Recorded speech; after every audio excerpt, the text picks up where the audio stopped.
performer and very funny. He was featured in the Vancouver Business Labs Festival. Please make a feel welcome. Please have for Bradley Fung, everybody. Please have for Bradley Fung.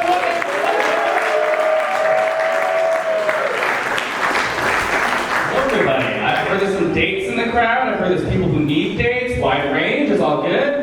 I was doing some reflection on my dating history. I realized every girl I've dated was either bisexual at the time or came out as bisexual later. Not a lot of surprise in the front row. Can't see that far, but none here. But I get it. I feel like I give up, I give up the energy that, my love language is tote bags and chamomile is my safe word, right? But yeah, I was reflecting, I realized if you're a straight woman looking to explore your sexuality, my vibe is a good halfway. Like, if you want to start dipping your toes into being with a feminine body, but you don't want someone dipping far into your feminine body, you call Brad, alright? No, I'm currently dating an Irish girl. Thank you. There are people too, alright? And we're currently exclusive, but I do wish it was an open relationship. Not sexually, I just want her to also consider my ideas.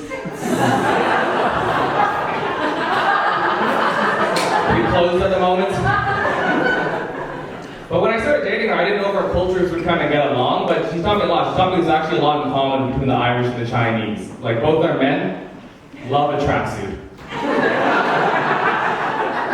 Take an Asian guy in his 20s, Irish guy in his 50s, turn him sideways, same guy. Strikes, that's what's coming at you.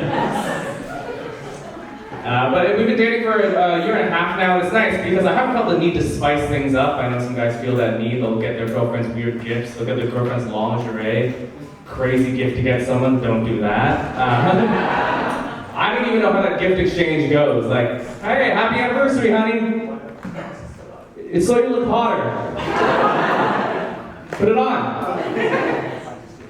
Nice. Now take it off. What? We've got plastic straws, but we have single-use bras? Crazy. I'm into women, but if you're into men, I have a piece of advice for you. If you ever go over to a guy's house and you're not sure if he's clean down there, not sure if you want to touch that, I got a sneaky way to check. All you need to do is open his fridge and take a look at the top of his bottle of ketchup. I think that says a lot of a man's hygiene. You ever see a bottle, you can't even close it because what he's letting accumulate on top? That is a red tomato flag, don't touch that man.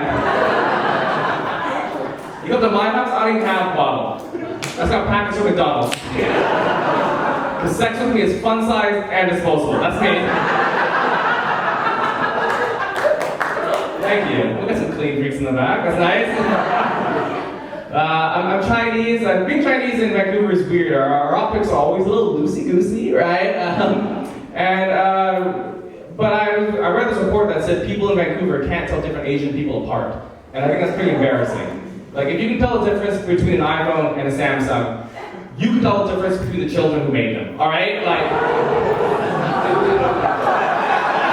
respect your artisans, guys! Working hard! But I checked my privilege at the door as well. I recently went to Japan, and look, like I said, I'm a straight guy, but I was really taken aback with how handsome the Japanese men were. Their faces not nearly as blurry as what I've seen online, okay? Pretty sharp up and close, guys. But racism is always kind of tough to deal with. It's easier if I can see it coming. If I'm performing in a small town, when I'm doing 80 to a stop sign, I know it's coming, right? But it shows up in weird spots, like our language is still kind of outdated. I love the Harry Potter movies growing up. Can anyone tell me the only Chinese character in the Harry Potter franchise? Cho Chang! Too close to Ching Chong, if I'm being honest. It's right there. But what I really wanted to be when I was a kid, I wanted to be a cowboy, mostly for the outfits, if I'm being honest. But I didn't have any role models who looked like me. Although I think Clint Eastwood was doing a racist impression of an Asian the whole time. Just tucked in pants, squinting in the field. That's my dad gardening, I know that guy. Then I thought about it, I realized Asians, we're not supposed to be cowboys. I think it would be weird if you saw me on a ranch and I went, yeehaw! Be like, is he excited or is that his mom's name? I don't know how to feel. Yeah, I think making language inclusive is important. I was talking to my buddy from the UK, talking about our childhood. I told him this game we played when I was a kid. You would sit in a circle, you would say a word to your friend, they would say a word to their friend, and you'd go around in the circle. I thought that game was called telephone. Turns out in the UK that game is called Chinese whispers. Chinese whispers is how Clint Eastwood describes the sound of the wind, alright? It's pretty racist, but also impossible. Because I don't know if you've met a Chinese person, we're not very good at whispering. Whispering is not really our forte. Our starting volume starts at a forte. This mic isn't even on right now. I'm just up here being me, okay?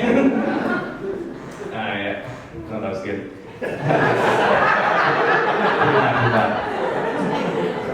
But at the same time, I do want to take a moment during this set to shout out the whites. I know you've come under some criticism, so I want to be a good ally, right? I just want to understand you, because I think you've given the world a lot of good things. I think the greatest thing that white people did for the rest of us is white breakfast. I love white breakfast. I don't know who Mr. Denny is. Good work.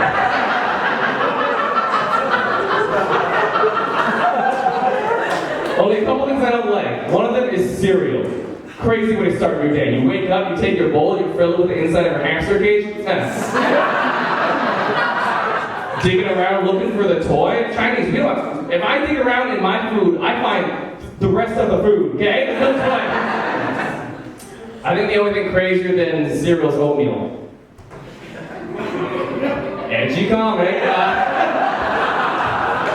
No, oatmeal's crazy. Oatmeal's cereal in the rain, right? You know the food pyramid from nutrition class?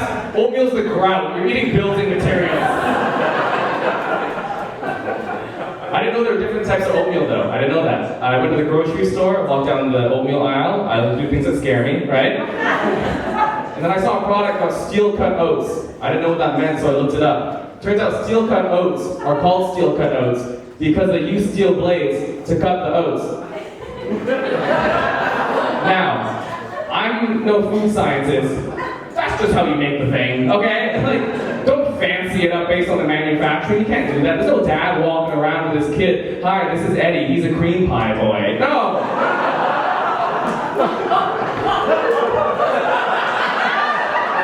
Bad way to start your day. I love doing Palmgate. It's given me the opportunity to travel, which I love. One of my favorite places to go is Palm Springs. Any of you ever been to Palm Springs? Yeah. The whites?